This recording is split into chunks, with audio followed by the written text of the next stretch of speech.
Innal hamdalillah nahmaduhu wa nasta'inuhu wa nastaghfiruh wa na'udzu billahi min shururi anfusina wa min sayyiati a'malina.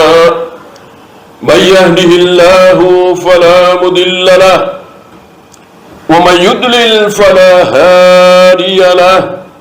Asyhadu an la ilaha illallah wahdahu la syarika lahu wa asyhadu anna Muhammadan abduhu wa rasuluhu wa ba'd.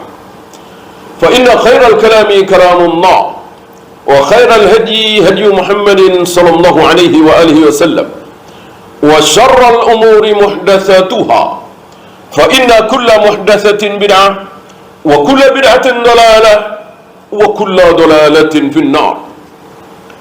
Jamaah azzakumullah, kalau ada yang bertanya apakah manusia semakin lama semakin baik apa semakin buruk, al-jawab semakin buruk.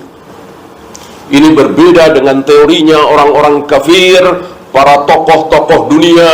Mereka berteori bahwa manusia itu semakin lama semakin baik, semakin jujur, semakin amanah, semakin dermawan.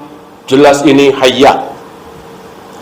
Ketika bumi pertama kali dihuni oleh manusia, maka tidak ada di muka bumi manusia satupun yang kafir, yang musyrik. Pertama kali bumi diinjak oleh dua manusia, Adam dan Hawa. Dua-duanya bertauhid, menyembah Allah satu-satunya. Tidak ada satupun yang menyekutukan Allah. Begitu pula anaknya, cucunya, cicitnya, sampai 100 tahun, 200 tahun, 300 tahun, sampai 1000 tahun, 10 abad. Tidak ada satupun manusia yang menyekutukan Allah. Hari itu nggak ada satupun orang Buddha, Hindu, Konghucu, Yahudi, Nasrani, nggak ada. Seluruh manusia Muslim, seluruh manusia Islam, seluruh manusia menyembah Allah satu-satunya. Inilah yang wahidatan. Dulu manusia itu umat yang satu, yang bersatu padu. Kenapa dikatakan bersatu padu? Karena tidak ada satupun yang menyekutukan Allah. Karena seluruh manusia menyembah Allah satu-satunya. Belum ada dosa terbesar di muka bumi, belum ada. Tapi tidak lama, yaitu cuma 10 abad. Setelah itu baru terjadi dosa terbesar yang sangat disukai oleh iblis, syirik. Dimulai dari dibikinnya patung orang yang sudah mati, orang-orang soleh yang sudah mati, Yagus, Ya'uq, Suwa, Wad, Nasr. Dan terjadilah setelah itu kesyirikan yang luar biasa. Kita langsung ke zaman Nabi sallallahu alaihi wasallam, Nabi Muhammad alaihi salatu wassalam. Ketika beliau berdakwah, ketika beliau menyampaikan Islam kepada manusia, satu demi satu manusia masuk Islam. Jadilah 100, 200, 300, 1000, 2000. Adakah kaum muslimin hari itu yang Mu'tazilah? Belum ada. Adakah kaum muslimin di zaman Nabi dan sahabat yang Asy'ariyah, yang Maturidiyah, yang Rafidah, yang Jahmiyah, yang Jawariyah? Enggak ada. Enggak ada. Seluruh kaum muslimin ahli sunnah. Seluruh kaum muslimin al-firqatun najiyah. Seluruh kaum muslimin at-taifatul mansurah, al-ghuraba, as-salaf. Tidak ada yang lain. Ini menunjukkan bahwa awal dakwah Islam yang isinya adalah kebaikan. Nabi wafat, kaum muslimin dipimpin oleh Abu Bakar. Keadaan masih sama, tapi bukan sama persis. Masih sama, yang dimaksud belum ada satupun muslim yang Mu'tazilah, Jahmiyah, Jabariyah, Asy'ariyah, Maturidiyah, apalagi Rafidah, belum ada. 2 tahun kira-kira Abu Bakar memimpin kaum muslimin, beliau wafat. Kaum muslimin dipimpin oleh Umar. 10 tahun kira-kira beliau memimpin kaum muslimin. Keadaan masih sama. Tidak ada satupun kaum muslimin yang Jahmiyah, Jabariyah, Asy'ariyah, Maturidiyah, Rafidah. Seluruhnya adalah salaf, salafi, ahlu sunnah wal jamaah. Sampai Umar terbunuh, saat mengimami sholat subuh ditusuk oleh seorang majusi. Antum jangan percaya kalau yang membunuh Umar adalah muslim, keliru. Yang membunuh Utsman, Ali, betul muslim. Yang membunuh Umar kafir, majusi. Abu Lu'lu', budak dari Mughirah bin Syu'bah. Dan Umar bahagia betul, senang betul ketika tahu bahwa pembunuhnya adalah kafir.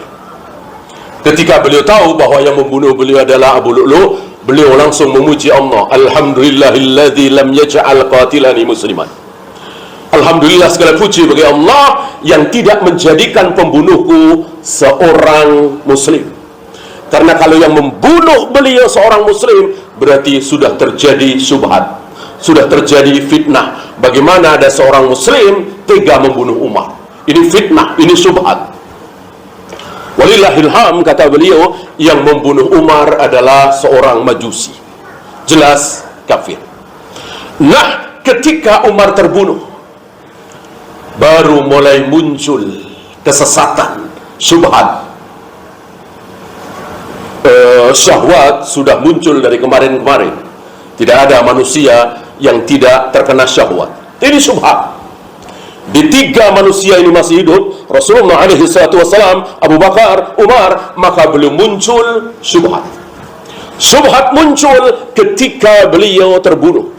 Maka Abu Dar membawakan sabda Nabi SAW bahwa Umar quflul fitnah. Umar adalah gemboknya fitnah. Selagi Umar masih hidup, fitnah itu digembok. Antum tahu bagaimana seorang yang coba-coba mengutak-atik ayat-ayat Al-Quran, wal adiyati dhabha fal muriyati qad utak-atik, langsung habis dia oleh Umar. Dan begitu pula yang lain, tidak ada yang berani. Bahkan sabda Nabi SAW, jika Umar melewati satu jalan dan di jalan itu ada setan yang dimaksud jin, maka jin itu akan mencari jalan lain. Luar biasa Umar. Seandainya ada nabi lagi setelah aku, tentu Umar yang akan jadi nabi. Nah, setelah Umar terbunuh, muncul kesesatan pertama. Sesat, bukan kafir, tapi sesat. Apa? Khawarij. Antum tahu siapa Khawarij? Jidatnya hitam bekas sujud, badannya kurus-kurus karena hampir setiap hari berpuasa, mukanya pucat-pucat karena hampir setiap malam salat malam. Tapi Nabi mengatakan kilabu ahlin nar, mereka adalah anjing-anjing penghuni neraka. Itulah Khawarij. Ini muncul setelah Umar wafat, dan mereka terus bergerak menyebarkan kesesatannya, berakhir dengan terbunuhnya Utsman. Mereka ini yang membunuh Utsman, muslim, karena Khawarij ini muslim. Apa kesalahan mencolok Khawarij? Mengkafirkan pelaku dosa besar, mengkafirkan pelaku dosa besar. Dia sholat, dia puasa, dia zakat, dia haji, sekali minum khamar kafir, kata mereka. Ini kesesatan yang luar biasa. Bohong sekali, kafir. Berzina sekali, kafir. Ini kesesatan Khawarij. Apa yang dilakukan oleh orang Khawarij, kesesatan yang mereka lakukan ini, akhirnya berbuat kerusakan. Membantai satu keluarga, Abdullah bin Khabbab bin Arad. Antum tahu siapa Khabbab bin Arad?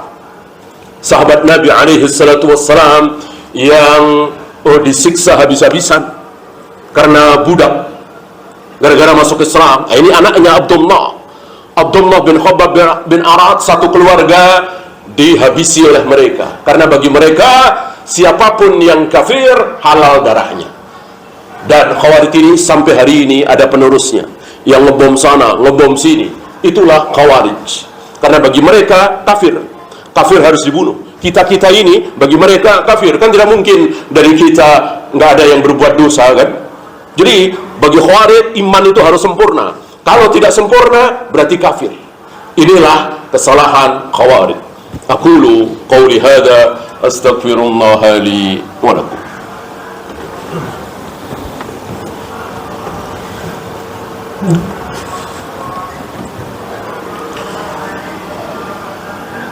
Alhamdulillah hamdan katsiran tayyiban mubarakan fih kama yuhibbu rabbuna wa yarda.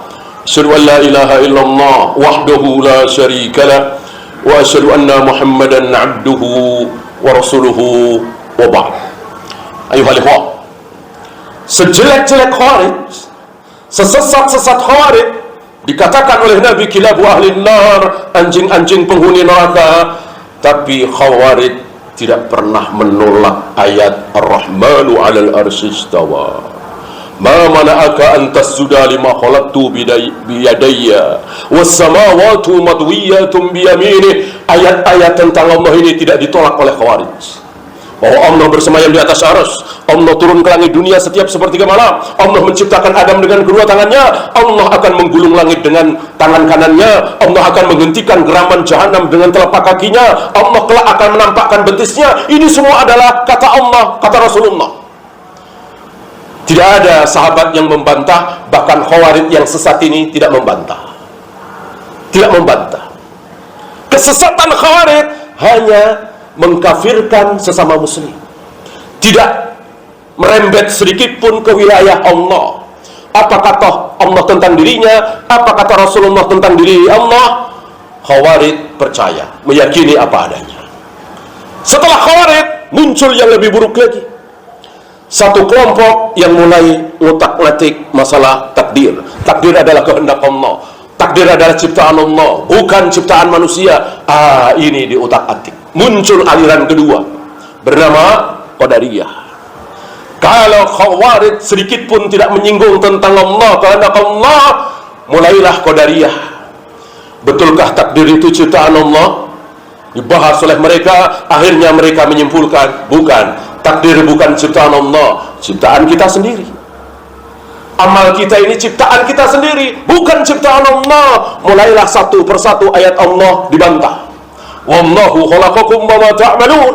Allah mengatakan, akulah yang menciptakan kalian dan menciptakan pula perbuatan kalian. Jelas menurut ayat Al-Quran bahwa perbuatan manusia ciptaan Allah. Bahkan Imam Bukhari membuat bab yang sangat jelas dalam kitab beliau, Khalqu Af'alil Ibad, bahwa perbuatan hamba adalah ciptaan Allah. Ini mulai dibahas, dibantah oleh Qadariyah. Setelah Qadariyah muncul yang lebih sesat lagi. Apa? Jahmiyah. Kalau Qadariyah hanya sekedar takdir Allah, kehendak Allah, kalau Jahmiyah sampai kepada tangan Allah, wajah Allah, turunnya Allah ke langit dunia, Allah bersemayam di atas arsy, semuanya ditolak. Berapa ayat, berapa hadis yang ditolak oleh orang Jahmiyah ini. Mereka mengatakan Allah tidak bersemayam di atas arsy, Allah tidak menciptakan Adam dengan kedua tangannya, Allah tidak akan menggulung langit dengan tangan kanannya, Allah nggak punya tangan, kata mereka. Allah tidak pernah turun ke langit dunia setiap sepertiga malam, yang turun rahmatnya, dan seterusnya dan seterusnya. Dibantah dan dirubah-rubah ayat-ayat Allah, sabda-sabda Nabi alaihi salatu wassalam tentang Allah. Lihat kesesatan, semakin sesat, semakin sesat, semakin sesat. Dan puncak kesesatannya nanti menjelang hari kiamat, la tuqalu fil ardi Allah Allah Allah Allah. Tidak ada satupun manusia di muka bumi ini yang menyebut lafaz Allah. Boro-boro astagfirullah, la ilaha illallah, subhanallah, cuman sekedar lafaz Allah tidak keluar dari mulut seluruh manusia yang masih hidup hari itu. Itulah dikatakan oleh Nabi Syirarun Nas, seburuk-buruk manusia. Seburuk-buruk manusia ada dua, kata Nabi. Pertama, manusia yang hidup ketika kiamat tiba. Yang satu lagi, orang yang menjadikan kubur-kubur sebagai tempat ibadah. Orang yang menjadikan kubur-kubur sebagai tempat ibadah dikatakan oleh Nabi Syirarun Nas, seburuk-buruk manusia. Maka haram kita sholat, baca Al-Quran, ibadah di kuburan, ibadah di masjid atau di rumah. Kuburan bukan tempat ibadah. Syirarun Nas. Ketika manusia seperti itu, jangankan sholat, jangankan puasa, jangankan zikir, jangankan istighfar, menyebut lafaz Allah saja sudah tidak ada satupun. Di saat itulah kiamat tiba. Allahumma salli ala Muhammad wa ala ali Muhammad كما صليت على إبراهيم وعلى آل إبراهيم إنك حميد مجيد. اللهم اغفر للمسلمين والمسلمات والمؤمنين والمؤمنات الأحياء منهم والأموات. ربنا لا تزغ قلوبنا بعد إذ هديتنا وهب لنا من لدنك رحمة إنك أنت الوهاب. ربنا آتنا في الدنيا حسنة وفي الآخرة حسنة وقنا عذاب النار.